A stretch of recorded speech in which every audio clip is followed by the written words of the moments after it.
My name is James Carter, and the day my company celebrated my 40 years of service was also the day I realized my only son had stopped seeing me as his father.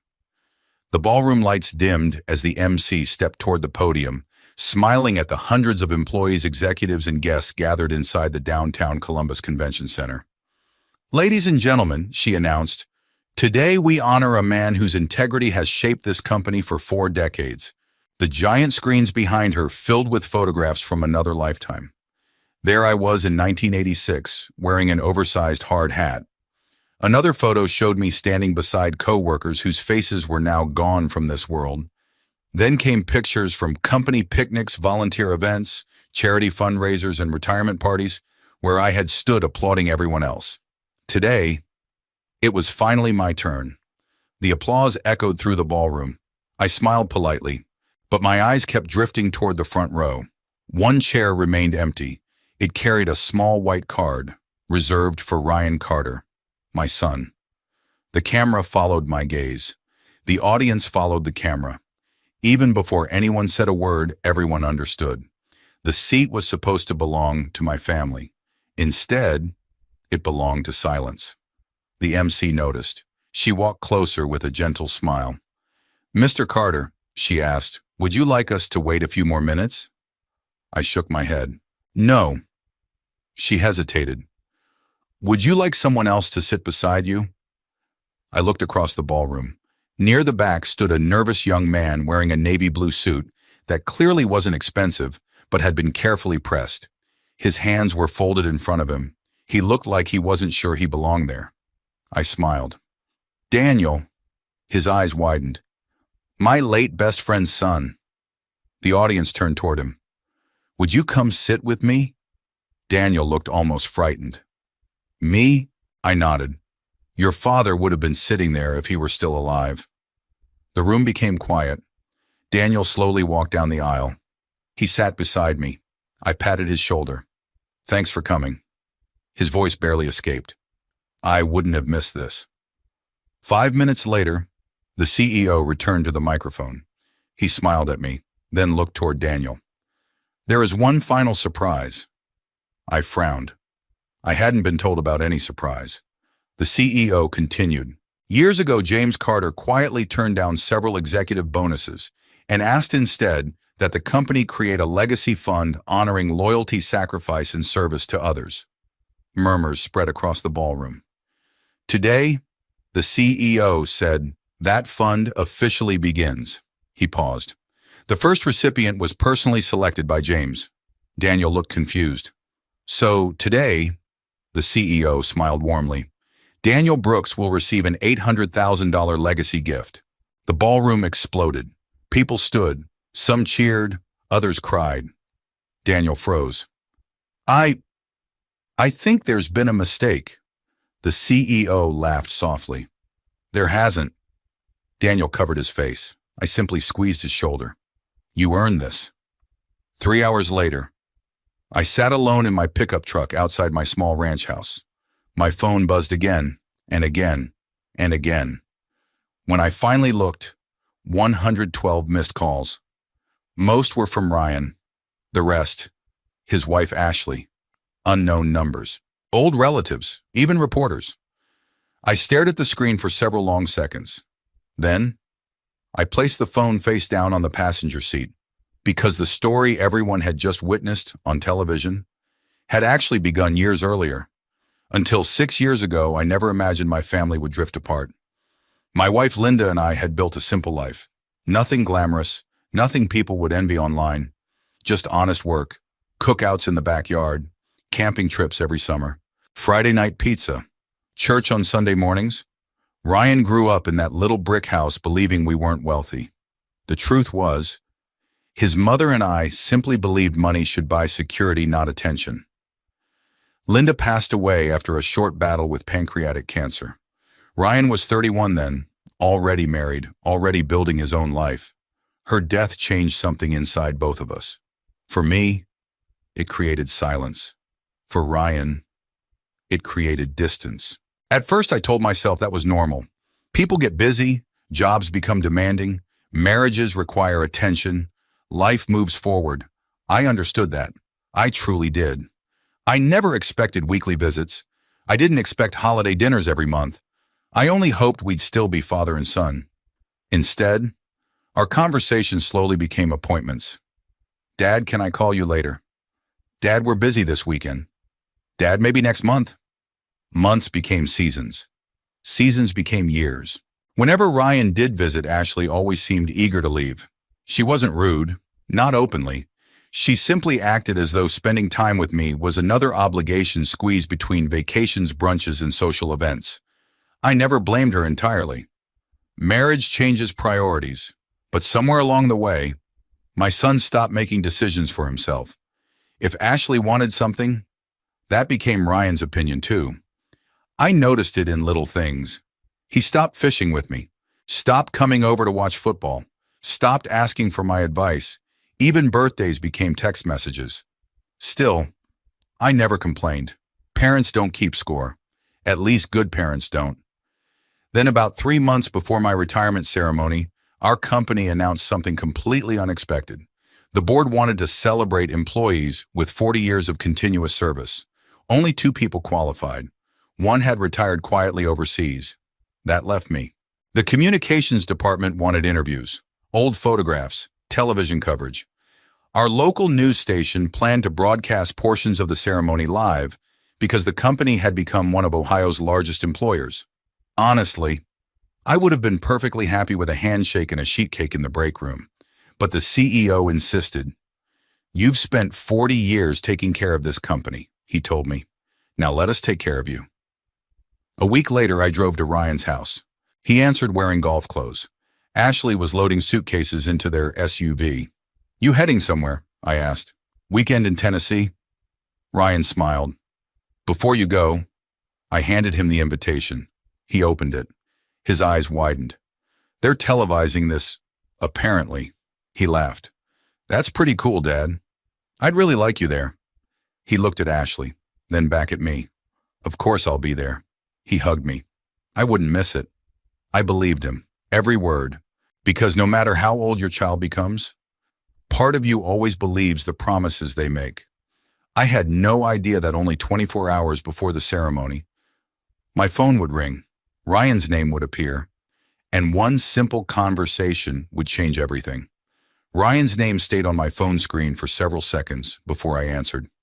I already knew something was wrong, or maybe I should say, something had finally become obvious. "Hey, Dad." His voice sounded cheerful, too cheerful. "Everything okay?" I asked. "Yeah, listen, Ashley found this incredible last-minute deal." I didn't answer. "It's this luxury resort in Scottsdale," he continued. 5-star place. We leave tomorrow morning. Tomorrow morning, the morning of my ceremony. I leaned against my kitchen counter and looked out the window. The maple tree Linda and I had planted 25 years earlier swayed gently in the evening breeze. "I thought your ceremony started in the afternoon," Ryan said quickly. "But we'd already booked the flights." "You haven't booked them yet," I replied quietly. There was a long pause. "No. So you could still come." Another silence. Then I heard Ashley's voice in the background. "Babe, tell him they'll understand." Ryan lowered his voice. "Dad, we've both been working so hard. Ashley really needs this vacation." I smiled, though no one could see it. "I understand." "You do?" "Yes. We'll celebrate next week. I'll take you out somewhere nice." "That sounds fine." "You aren't upset?" "No." "Really?" "I'm 70 years old, Ryan." He laughed nervously. "I guess you've learned not to sweat the small stuff." If only he knew. We said goodbye. The house became quiet again. I stood there holding the phone long after the call had ended. Linda used to tell me something whenever Ryan disappointed us as a teenager. "Don't react while you're hurting. Wait until you're thinking clearly." She was always wiser than I was, so I didn't call Ryan back. I didn't send a guilt-filled text. I didn't tell him how much his absence would hurt. Instead, I opened my contacts and scrolled to another name, Daniel Brooks. Daniel answered after the second ring. "Mr. Carter, I hope I'm not interrupting dinner." "Not at all. I have a favor to ask." "Anything." There wasn't even a second of hesitation. That alone made my throat tighten. My company's holding a ceremony tomorrow. I remember you mentioning that. My son won't be coming. Daniel became quiet. I'm sorry. I'd like someone sitting beside me. Another pause. Then he said softly, You want me there? I do. I'd be honored. No questions, no excuses, no checking his calendar, no asking what was in it for him. Just, I'd be honored. I smiled for the first time that evening. Your father would have been proud of you. His voice cracked. I hope so. I first met Daniel almost 30 years earlier. Back then, he was just a skinny little boy racing bicycles down our neighborhood sidewalk, while his father, Michael Brooks, grilled hamburgers in the backyard. Michael wasn't just my coworker. He was my brother in every way except blood. We started at Franklin Industrial Systems only 6 months apart. Same factory floor, same impossible supervisors, same mandatory overtime. We bought our first homes within a year of each other. Our wives became best friends. Our sons grew up playing catch together. Some of my happiest memories involve Michael laughing so hard he couldn't finish telling a joke. He had this deep laugh that made everyone else laugh too. The kind of man who never walked into a room without making it brighter. Then came the explosion. It happened during a maintenance shutdown. A faulty pressure valve, wrong place, wrong moment. Everything happened in seconds. Metal screamed. Steam filled the room. I couldn't see. Something heavy crashed beside me, then another. I remember falling. I remember thinking, this is it. But Michael didn't run toward the exit. He ran toward me. He dragged me across the concrete floor while alarms echoed through the building. Later, the doctors told me another 30 seconds inside, that room would have killed me. Michael never spoke about it afterward. Whenever someone called him a hero, he'd shrug. You'd have done the same. Maybe I would have. Maybe I wouldn't. I'll never know, because he never gave me the chance. Years later, cancer did what that explosion couldn't. Watching Michael disappear one hospital visit at a time remains one of the hardest things I've ever lived through. The night before he died, he asked everyone else to leave the room. Only the two of us remained. He reached for my hand. Look after my boy. I nodded. You won't have to ask twice. He smiled. I knew that. Those were the last words he ever spoke to me. Daniel was 19 then, too young to lose his father, too proud to ask anyone for help. He worked evenings stocking shelves at a grocery store, attended community college during the day, delivered pizzas on weekends. Every time I offered money, he politely refused. I'll figure it out. So instead, I found different ways to help. When his old pickup finally died, I connected him with a retired mechanic who rebuilt engines for almost nothing. When he transferred to Ohio State's engineering program, I introduced him to friends who helped him find affordable housing. When he graduated, I was sitting in the audience, not because anyone expected me to, because I'd promised his father. Life, however, had other plans. Daniel discovered he enjoyed mentoring teenagers more than engineering. He became a public school robotics teacher. Some people thought he was wasting his education. I disagreed. Every Christmas, he mailed me a handwritten card. Every birthday, he called. Whenever my gutters needed cleaning or my furnace acted up, Daniel somehow found out before I asked. He'd simply show up carrying a toolbox. Figured you could use another set of hands. That's the kind of man he became. Not because anyone rewarded him, because that's who Michael had raised. The next morning, I arrived at the convention center early. Daniel was already standing outside. He wore a navy suit that had obviously seen several weddings and funerals, yet he stood straighter than many executives walking through those doors.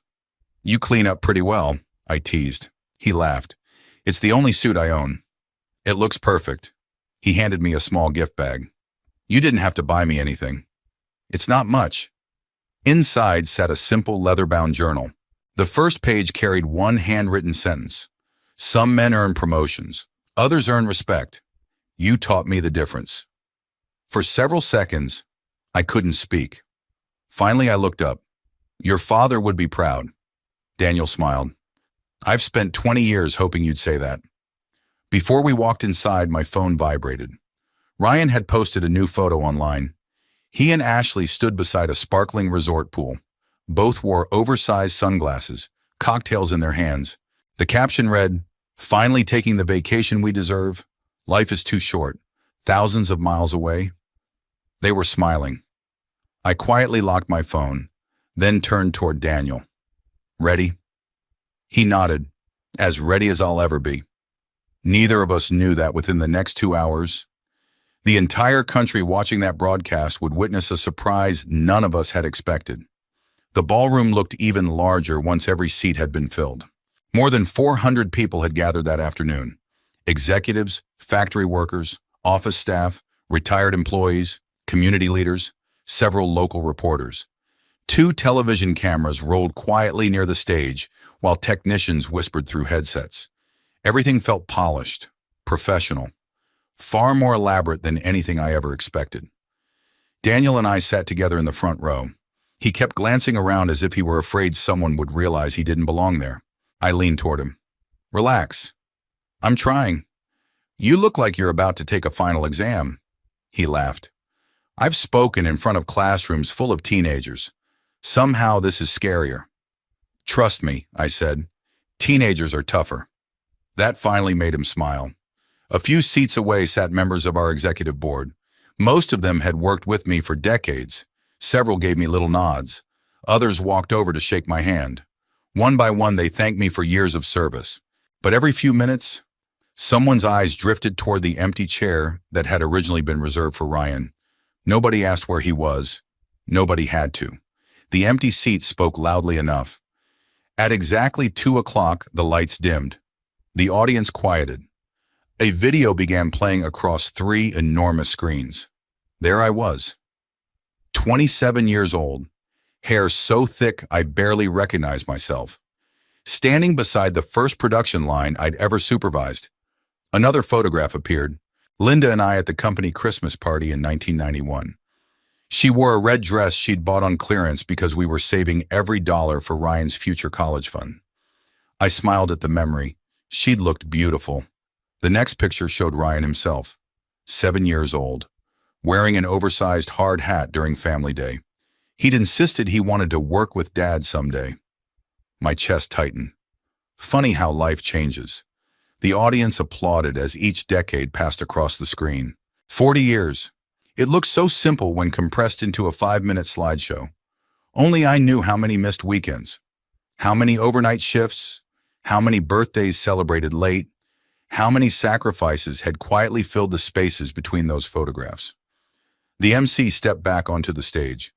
"James Carter has become more than an employee." She smiled warmly. "He became the standard the rest of us tried to follow." More applause. Then she invited our CEO, Richard Holloway, to the podium. Richard wasn't a flashy businessman. He'd started sweeping warehouse floors while attending college. Eventually, he became president of the company. One reason we'd always respected each other was because neither of us ever forgot where we'd started. He adjusted the microphone. "I've spent 31 years working beside James." He looked toward me. "In all those years, I've never once questioned whether he'd do the right thing." He paused. "Sometimes the right thing cost him promotions." The audience looked surprised. Richard continued. "He turned down executive opportunities because they would have required moving his family across the country." I smiled. That was true. Linda never wanted to leave Ohio. Neither did Ryan. So neither did I. Richard nodded toward the audience. He also refused performance bonuses on multiple occasions. Now I frowned slightly. We hadn't discussed that. He wasn't supposed to mention it. Richard smiled as though reading my thoughts. "I know James hates attention." Laughter rippled through the ballroom. But today isn't about what makes him comfortable. It's about telling the truth. One executive after another shared stories. A maintenance supervisor described how I'd stayed overnight during a blizzard because several younger employees couldn't safely drive home. A receptionist told everyone how I'd secretly paid for her husband's medical equipment after his stroke. I hadn't expected those stories either. Honestly, I'd forgotten some of them myself. Because when you help someone, you usually don't keep records. You simply move on. Then Richard invited me onto the stage. The applause lasted nearly a full minute. Standing under those bright lights felt strangely uncomfortable. I would have preferred fixing machinery or organizing inventory. Anything except becoming the center of attention. Richard handed me the Lifetime Legacy Award, a heavy crystal sculpture engraved with my name. 40 years. It suddenly felt real. He shook my hand. You earned every day of it. Then the MC returned. James, she smiled. We noticed someone sitting beside you today. The giant screen displayed Daniel. His eyes grew wide. The audience applauded politely. Would you tell us about him? I looked toward Daniel. He looked like he wanted the floor to open beneath him. I stepped closer to the microphone. His name is Daniel Brooks. My best friend Michael Brooks worked beside me for almost 30 years. Several retired employees immediately smiled. Many remembered Michael. He saved my life during an explosion at our old plant. The ballroom became silent. I continued quietly. When cancer took him, Daniel was only 19. I glanced toward him. His father asked me for one thing before he died. My voice caught. He asked me to look after his son. Daniel lowered his head. I never replaced his father. I couldn't. But I've watched him become the kind of man every father hopes to raise. The audience applauded. Daniel wiped his eyes. Then I added one final sentence. If anyone deserved to sit in my son's seat today, I smiled at him. It was Daniel. The room stood. Another standing ovation. Longer this time. Stronger. More emotional. I saw people wiping tears, including several executives. Just when I believed the ceremony had reached its end, Richard stepped back toward the microphone. Actually, he smiled. We have one final surprise. I looked at him confused. This hadn't been rehearsed. Richard reached into a folder. About 12 years ago, James Carter approached the board with an unusual request. He looked around the ballroom. Instead of accepting future executive retention bonuses, he asked us to invest those funds into something that would outlive him. The audience leaned forward. He called it the Legacy Gratitude Fund. Richard smiled. His exact words were, he opened the folder and read from a letter I'd completely forgotten writing years earlier. Money disappears. Character doesn't. Help one good person, and they'll spend a lifetime helping others. The room became perfectly still. Richard folded the letter. For years, this fund quietly grew. Additional company contributions, investment returns, private donations from retired executives. Today, he paused dramatically. It has reached $800,000. Gasps filled the ballroom. I stared at him. Even I hadn't known the final amount. Richard smiled. The agreement gave James one privilege. He alone would choose the very first recipient. Every camera turned toward me. Richard looked directly at Daniel. Daniel Brooks. Daniel looked completely frozen. Please join us on stage. He stood slowly. His knees visibly shook. When he reached us, Richard extended his hand. On behalf of Franklin Industrial Systems, we are honored to present you with the first Legacy Gratitude Award. $800,000. Daniel simply stared. His voice disappeared. I can't accept this. Richard smiled gently. You already have. Daniel looked at me. His eyes filled with tears. Why? I placed my hand on his shoulder. Because your father once saved my life. I smiled through my own tears. And because you've spent the last 20 years honoring his. The audience rose again. This time, the applause seemed endless. I had no idea that somewhere in Arizona, Ryan and Ashley had just seen every second of it on live television. I didn't leave the ballroom right away. After the applause finally faded, dozens of people surrounded Daniel and me. Employees I'd worked beside for years wanted photos. Retirees hugged me. Former supervisors, men who had once terrified me as a young mechanic, stood in line just to shake my hand one last time. I've never seen a ceremony like this, one woman from Human Resources said. Another employee laughed. I think half the audience cried. I smiled politely. I wasn't planning on any of that. I believe you, she replied. That's why everyone loved it. Daniel still looked completely overwhelmed. Every few minutes he'd whisper the same sentence. I still can't believe this. I finally pulled him aside. Listen to me. He looked at me with watery eyes. That money isn't a reward for one afternoon. What do you mean? It's recognition for the man you've spent 20 years becoming. He shook his head. I don't even know how to thank you. You already have. How? You showed up. He looked confused. I smiled. Sometimes that's the greatest gift anyone can give. About 20 minutes later, Richard walked over carrying 2 cups of coffee. He handed one to me. You okay? I think so, he laughed. I've known you a long time. Too long. You've been trying very hard not to think about your son? I sighed. Am I that obvious? Only to old friends. We stood quietly near one of the ballroom windows overlooking downtown Columbus. Finally, Richard asked, Do you want me to have our media department remove any mention of Ryan? I thought about it. The television broadcast had clearly shown the empty seat. People would ask questions. News reporters loved stories that wrote themselves. An elderly father, an absent son, a surprise inheritance. It was practically designed for social media. No, I finally answered. Are you sure? I don't want anyone attacking him. Richard nodded. But you also don't want us hiding the truth. Exactly. He placed a hand on my shoulder. You're a better father than most men would have been. I wasn't sure that was true. Good fathers don't always raise good sons.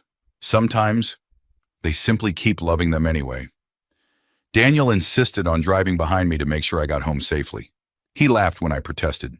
You've looked after me for 20 years. Let me return the favor for one afternoon. We drove north through afternoon traffic. When I reached my little ranch house, he parked behind me. We stood in the driveway talking for nearly half an hour. What are you going to do? I asked. About what? The money. He stared at the ground. I honestly haven't thought that far. I figured you'd already have a list. He smiled. My students. I wasn't surprised. Our robotics program barely survives every year. We lose kids because families can't afford equipment. He paused.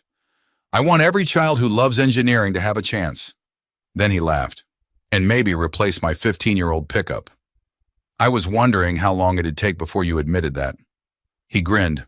It's making some very concerning noises. You've earned a newer truck. No. He looked at me seriously. My father earned that. Those words hit me harder than I expected. Michael would have smiled hearing his son say them. After Daniel finally left, I walked inside my house. The silence felt familiar. I loosened my tie, hung my suit jacket in the closet, placed the Crystal Award carefully on the fireplace mantel beside Linda's photograph. I looked at her smiling face. You would have liked today. For a moment, I could almost hear her answering. Then my phone began vibrating across the kitchen table. Once, twice, again, again, again. I frowned.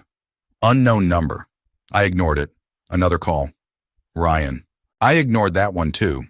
Then Ashley. Then Ryan again. The phone wouldn't stop. Finally, I picked it up. The notification screen seemed endless. Missed call, voicemail, text message, another voicemail. When I finally reached the top, I counted them. 112 missed calls. I stared at the number. Then my phone rang again. Ryan. This time, I answered. Hi, son. His breathing sounded rushed, almost panicked. Dad. Yes. Why didn't you tell me? I looked around my quiet kitchen. Tell you what, the money? Oh, $800,000. Yes. You knew. I knew there would be a gift. You never told me. You never asked. Silence. Then, Dad, Ashley, and I are driving to the airport. I thought you were enjoying your vacation. We're leaving. No need. Dad, you've already spent money on flights. This isn't about the vacation. What is it about? He hesitated. He couldn't answer. Not immediately. Finally, he whispered, I should have been there. I closed my eyes. Yes. I made a mistake. You did. Another long silence. Then he asked quietly, Are you angry? I thought carefully before answering. No, you're not. I'm disappointed. There was a difference. A very big difference. Anger usually fades. Disappointment settles much deeper. Ashley suddenly grabbed the phone. James. Hello, Ashley. I think we've all gotten a little carried away. What do you mean? People online are making Ryan look like some terrible son. I haven't spoken to anyone online. I know, but that empty chair. What about it? It embarrassed us. I took a slow breath. No. What? It didn't embarrass you. She sounded confused. You embarrassed yourselves. Silence. Then she snapped. You could have warned us. I invited you. That's not what I mean. I know. Her voice became colder. People think Daniel deserves that money more than Ryan. I answered honestly. That's because Daniel was there. She made an irritated sound. So that's it? What? You replaced your own son? No. My voice remained calm. Ryan replaced himself. She had nothing left to say. She handed the phone back. Ryan spoke quietly. Dad? Yes. I'm coming over tonight. I'll be here. I love you. The words surprised me. He hadn't said them in months. Maybe longer. I love you too. Then the call ended. Within hours, clips from the ceremony spread everywhere. Local television stations replayed the announcement. National websites picked up the story. Comment sections exploded. Many praised Daniel. Many admired the Legacy Gratitude Fund. Others focused on the empty chair. Complete strangers shared stories about parents who had sacrificed everything only to be forgotten by their children. Reading those comments made me uncomfortable. People only knew one afternoon. They didn't know my son. Not really. Ryan wasn't evil. He wasn't cruel. He wasn't greedy by nature. He had simply spent too many years believing there would always be another chance. Another birthday, another dinner, another phone call, another ceremony, another tomorrow. Life has a painful way of proving otherwise. As darkness settled outside my windows, headlights finally turned into my driveway. Ryan had come home, but he wasn't alone. Ashley stepped out of the passenger seat beside him, and judging by the look on her face, this conversation was about to become much more complicated than I had imagined. I watched Ryan climb out of the SUV with his shoulders slumped, looking older than he had just that morning. Ashley climbed out after him, but unlike Ryan, she wasn't carrying regret. She was carrying anger. Ryan stood quietly at the edge of my driveway. Ashley marched straight toward the front porch. James, she called before I even opened the screen door. We need to talk. I unlocked the door. You'd better come in. Neither of them spoke as they entered the house. Ashley looked around my living room as though she'd never really seen it before. The same worn leather recliner, the same brick fireplace. Linda's favorite quilt folded neatly over the couch, the family photographs covering one wall. Ryan stared at those pictures for a long moment. There he was at 6 years old, proudly holding his first baseball trophy. There he was at 16 after getting his driver's license. There we were together on his college graduation day. His mother stood between us, smiling so brightly it still hurt to look at. Ryan swallowed hard. I haven't been here in a while. No, I answered softly. You haven't. Silence settled over the room. Finally, Ashley broke it. I'll just say what we're both thinking. Ryan looked at her. Ashley, no. She crossed her arms. $800,000. You knew Daniel for years. You could have at least mentioned something. I poured 3 glasses of iced tea and placed them on the coffee table. No one touched theirs. I didn't know the amount. You knew there was money. I knew there would be a gift. She leaned forward. And you chose someone else's son. I met her eyes. I chose someone who showed up. Ryan closed his eyes. Dad. Ashley turned toward him. Don't just sit there. He should have told us. Ryan looked exhausted. Ashley. He embarrassed us in front of the entire country. No. Ryan shook his head slowly. We embarrassed ourselves. She stared at him. What? He invited us. We said no. Her face hardened. So you're taking his side now. I'm taking the truth. The room fell quiet. For the first time since she'd walked inside, Ashley had no immediate response. Ryan finally looked at me. I owe you an apology. I nodded. You do. I'm sorry. I believe you. He looked surprised. You do. I believe you're sorry. I paused. I just don't know what you're sorry about. He frowned. What do you mean? Are you sorry because you hurt me? Or because everyone else saw it happen? He didn't answer. Not because he was stubborn, because he honestly didn't know. I stood and walked down the hallway toward the spare bedroom. When I came back, I carried 3 old storage boxes. Ryan recognized them immediately. I haven't seen those since Mom. His voice faded. I placed the boxes on the coffee table. Open them. He slowly lifted the lid off the first one. Inside were folders, receipts, old envelopes, handwritten notes. What is all this? Our life. He picked up a faded tuition statement from Ohio State. Across the top was his name. The balance had been marked, paid in full. Another envelope held canceled checks, one after another, semester after semester, books, housing, meal plans. Ryan looked confused. I thought scholarships covered most of this. They covered some. I never knew. You weren't supposed to. He reached deeper into the box. There were mortgage documents, the down payment for his first house, the loan I'd quietly co-signed before removing my name 2 years later. There were invoices from his wedding, the photographer, the florist, the reception hall. Ryan stared at one receipt. His eyes widened. Dad, you paid for this. I helped. I thought Grandpa. No. He looked up at me. You never said anything. What would have been the point?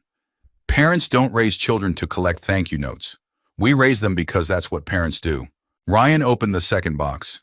Inside sat dozens of photographs. Some were faded around the edges.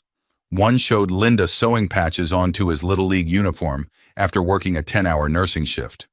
Another showed me replacing our own aging roof, because paying a contractor would have meant postponing Ryan's college savings. There were camping trips instead of expensive vacations, birthday cakes baked at home instead of ordered from fancy bakeries. Not because we couldn't occasionally spend more, because every extra dollar had a destination, Ryan's future.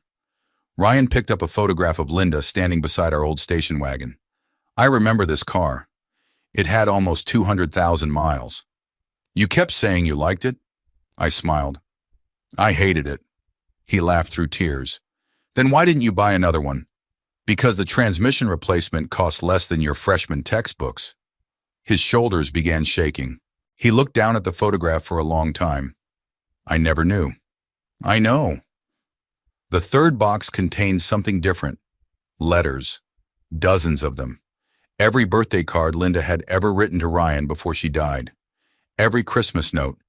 Every handwritten message she'd tucked into his lunchbox during elementary school. Ryan carefully unfolded one. Her familiar handwriting filled the page. No matter how old you become, always remember that time is the most valuable gift you can give someone you love. His tears finally came. Real tears. Not embarrassment, not panic, grief, regret. He covered his face with both hands. I've become the man Mom warned me not to be. No one spoke. The silence said enough. A soft knock interrupted the moment. I opened the front door. Daniel stood there holding a small cardboard box. I'm sorry, he said quietly. I didn't know you had company. It's all right. Ryan stood. Daniel immediately looked uncomfortable. I can come back another time. No, Ryan said. Please stay. Daniel stepped inside. He placed the box on my kitchen counter. I brought dinner. I laughed. You didn't have to. I figured after today nobody remembered to eat. That sounded exactly like his father. Ryan watched the exchange. He noticed something I don't think he'd ever noticed before. Daniel knew where I kept the plates. He knew which cabinet held the glasses. He even knew the coffee maker still stuck unless you pushed the switch twice. Not because he lived there, because he'd been visiting, helping, showing up, quietly, for years, while my own son had been too busy. Ryan looked at Daniel. How often do you come by? Daniel hesitated. I don't know. Every couple of weeks, I answered for him. Sometimes more. Ryan nodded slowly. You've been taking care of my dad. Daniel looked embarrassed. He took care of me first. Ashley suddenly stood. This is unbelievable. All three of us turned toward her. So now everyone gets to act like Ryan is some terrible son. No one answered. She grabbed her purse. I'm not sitting here listening to this guilt trip. Ryan looked at her. You should go. She blinked. What? You heard me. Ryan, I need to stay. For him, for me. She stared at him for several long seconds before storming out the front door. The slam echoed through the house. Ryan didn't follow. Instead, he slowly turned back toward me. For the first time in years, he wasn't looking at me like an obligation. He was looking at me like his father. After Ashley left, the house felt strangely peaceful. No one rushed to fill the silence. Ryan sat at the kitchen table with his elbows resting on his knees, staring at the wooden floor. Daniel quietly unpacked the dinner he'd brought. Homemade chicken noodle soup, fresh bread from the bakery a few blocks away, apple pie, the kind Linda used to bake every fall. I hope you don't mind, Daniel said. I figured today was too important for fast food. I smiled. Your timing couldn't have been better. We sat down together. Three men. Three very different stories. For the first few minutes, nobody talked much. Sometimes people imagine reconciliation happens because someone gives a perfect speech. Life doesn't usually work that way. More often, healing begins over something as ordinary as sharing a meal. Ryan finally broke the silence. I honestly don't remember the last time we had dinner together. I looked at him. It was Thanksgiving. He frowned. No. 3 years ago. His face fell. I thought it had only been a year. I nodded gently. Time moves faster than we realize. That sentence lingered over the table longer than anything else we'd said. The following week felt different. Ryan called every morning, not to ask for anything, not to explain himself, simply to ask, "How are you today, Dad?" At first I wondered whether guilt was talking. But guilt usually gets tired. Consistency doesn't. Monday became Tuesday. Tuesday became Friday. The calls continued. One afternoon, he stopped by carrying 2 fishing rods. I found these in my garage. I recognized them immediately. One belonged to him, the other belonged to me. I thought maybe, he hesitated, if you're free Saturday. I smiled. I've been free for years. His eyes watered. I know. That Saturday, we drove to the same little lake where I'd taught him to fish when he was 8 years old. The old wooden dock still leaned slightly to one side. The paint had faded. The benches had been replaced. Everything else felt familiar. Ryan cast his line into the water. I forgot how quiet this place is. That's why I like it. He looked out across the lake. I used to think success meant having the biggest house, the nicest vacations, the newest car. He laughed softly. I spent so much time chasing things that I forgot to make time for people. I didn't interrupt. He needed to hear himself say it. My whole life you've shown up. He looked at me, and I stopped showing up for you. I nodded. Yes, I'm ashamed of that. I know. You aren't making this easy. No, I smiled gently. Forgiveness isn't difficult. Trust is. He accepted that without arguing. That alone told me he was changing. Meanwhile, Daniel's life had transformed overnight. News stations continued sharing the story of the Legacy Gratitude Fund. Parents wrote letters thanking him for becoming a teacher. Former students posted messages online describing how he'd inspired them to study engineering. Instead of disappearing from public attention, Daniel used it for something meaningful. He announced that nearly half of the award would establish scholarships for students interested in robotics, engineering, and skilled trades. I wouldn't be standing here, he told reporters during one interview, if someone hadn't believed in me long before I believed in myself. He never mentioned my name unless someone asked. That was typical Daniel. He always redirected praise towards someone else. A month later, he invited Ryan and me to visit his classroom. Teenagers crowded around unfinished robots, computer screens, and tool benches. One young girl walked up shyly. Mr. Brooks says you're the reason we got new equipment. I laughed. No. I pointed toward Daniel. He's the reason. She smiled. He says you taught him generosity. Daniel overheard her. He looked at me across the classroom. Neither of us said anything. We didn't have to. Michael would have understood. Ryan started coming to the house every Sunday.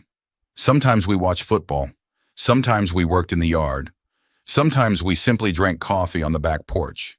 He never acted as though one apology had erased years of distance. Instead, he did something much harder. He kept showing up.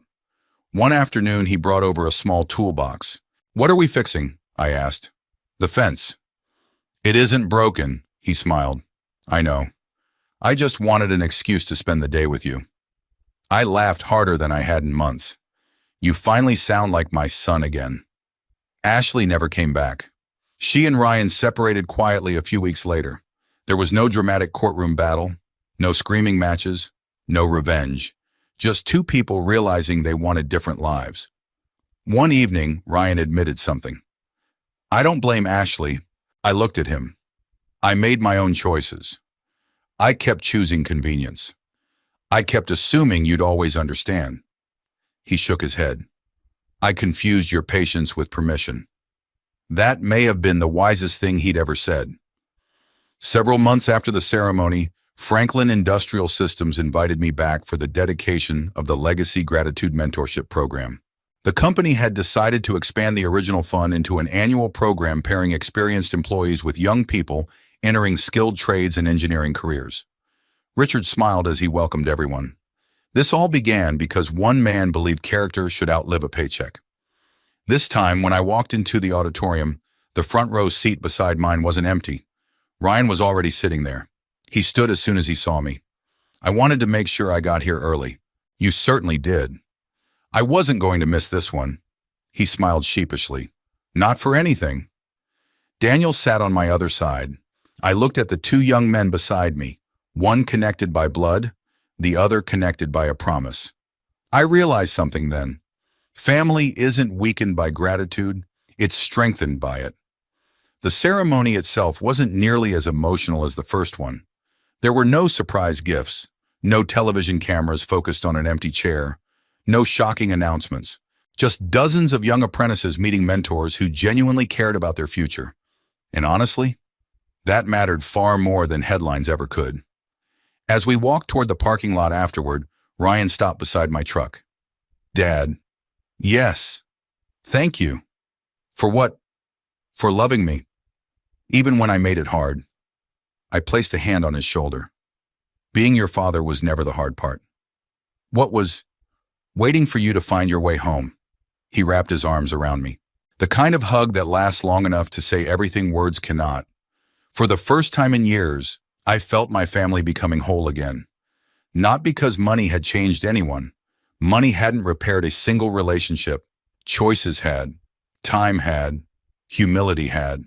And love, the quiet, stubborn kind that refuses to disappear, had finally been met with gratitude. If this story reminded you of someone who sacrificed quietly for your family, don't wait for a special occasion to tell them what they mean to you. Time is the one gift none of us can earn back. And if this journey touched your heart, I'd be honored if you shared it with someone who needs the reminder, and subscribe for more stories about family second chances and the strength it takes to choose love over pride.